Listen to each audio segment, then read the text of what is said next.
day 37 of the NBA playoffs, and Game 6 of the Eastern Conference Finals has just ended, and the Heat just won it. I'm going to get into why I think they won this game, my reactions to them winning this game. All right, first thing I want to talk about is Bam Adebayo's performance tonight. He was 11-15 from the floor, had he shot 10 of 11 from the free throw line. He had 32 points and 14 rebounds and 5 assists. Now, he was really, really good in this game. If that stat line doesn't really tell you there, he was really, really good in this game. On the offensive end, he was getting a lot of post-ups.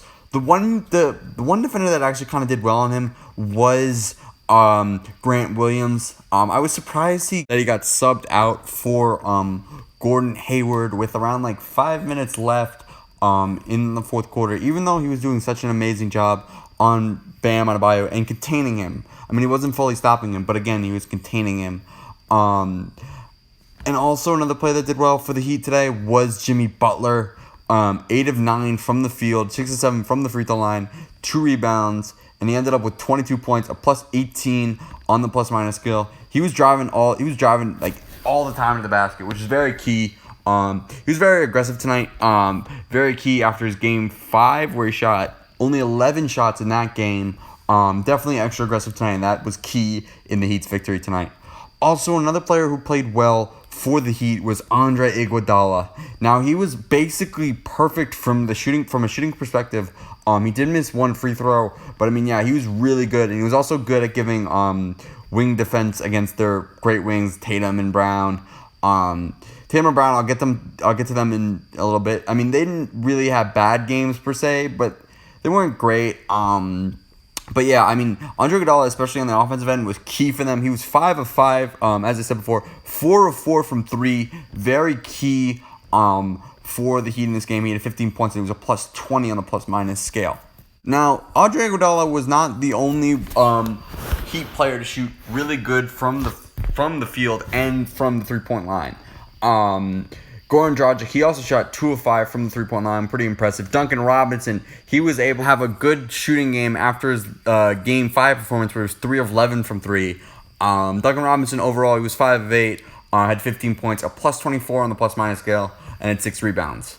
Now, another player I want to get into was Tyler Herro. Now, most of his points came in the second half. He was 18 of 13 from the field, 1 of 3 from 3, as I said before. 2 of 2 from the free throw line, had 19 points, was a plus 9 on the plus-minus scale. He was very key tonight, and he became very key down the stretch in the game because the Heat, there was a little stretch there where it looked like the Heat, they couldn't really buy a bucket. Jaylen Brown, he was continuing to get steals, Marcus Smart too. And yeah, it really did seem like the Heat were struggling to get points. The Heat were struggling to get points, but then Tyler Herro, he was able to get to the top of the key, or near the top of the key, or of the court, or half court, whatever. And he was able to drive to the basket, and that was very key in the Heat's victory tonight. Before I get to the Celtics side of things, the Heat, they shot from within the three-point arc, 60% from the field. Pretty impressive stuff. Pretty good shooting night overall for the Heat. Now let's get into the Celtics thing. Now, Jason Tatum, he continues to struggle in this series in the first quarter. Overall, he had a pretty good night, but I think it was something like 0 of 9 or 0 of 6 tonight.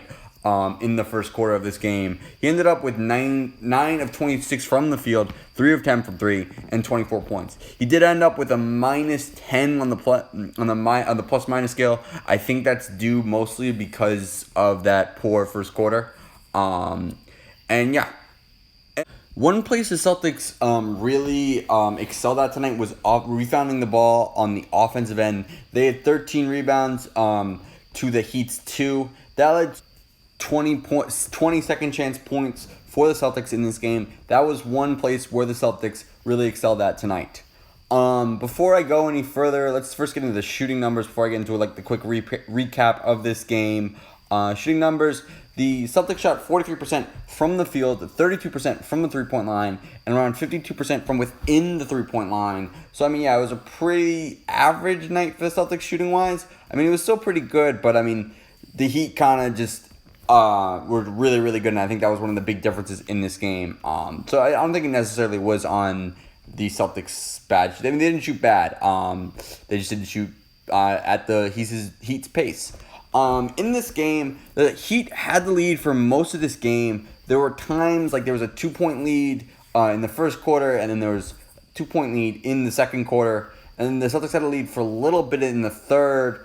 And then they had a little bit of a 5-point lead, and they would get to their largest lead of 6 in the fourth quarter. And that was when they would always be able to turn over the ball, where Jaylen Brown and you'd have Jaylen Brown and Marcus Smart, they would be able to get steals and make the Heat turn over the ball.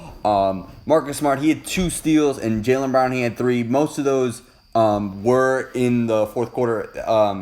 And yeah, that was kind of the reason they had the lead. And then he kind of stopped, took a timeout, and they kind of settled their offense, and they couldn't really handle Celtics couldn't really handle the Heat shooting, especially from 3. And that was kind of the difference in this game. And I guess the series, because the big thing, one of the big things of this series was how the battle between the Celtics' great defensive the Celtics' great 3-point defense and the Heat's great 3-point shooting. And it really does seem like the Heat won that battle, and that was one of the reasons they won this series. And that's really all I got in this video. Like and subscribe, watch other videos. The finals preview will be coming out soon.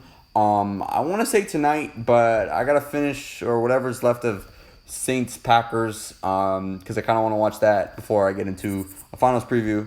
But yeah, that's really all I got. Like, subscribe, and watch other videos. So the finals video should be coming out soon. But yeah, anyways.